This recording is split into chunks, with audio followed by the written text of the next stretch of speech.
Hi guys! Good morning! So welcome to my diary, and for today's video guys kay mamahaw ta. So ang ako ang sudan kay namalit rami sa may palengke kay nangumpra man ang ako ang partner niyang ako pod kay namalit ko og kanang mga gulayon, mga lamas sa palengke. So namalit na lang miog amo ang pamahaw. So mao ni ang ako ang pamahaw guys. So gulay akong gipamili kay lamian ko ani nga mga gulay. So nara to ang sudan.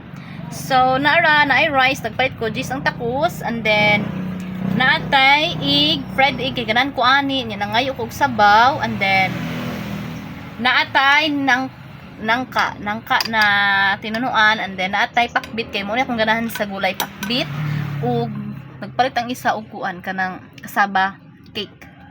So mo ni akong pamahaw. So ayun na to ninyo pansin akong piluron kay sa kabukid. So mga una ta guys kay since gutom-gutom na ko. So mo na to good. Moro tong ato ang life update for today. So bye.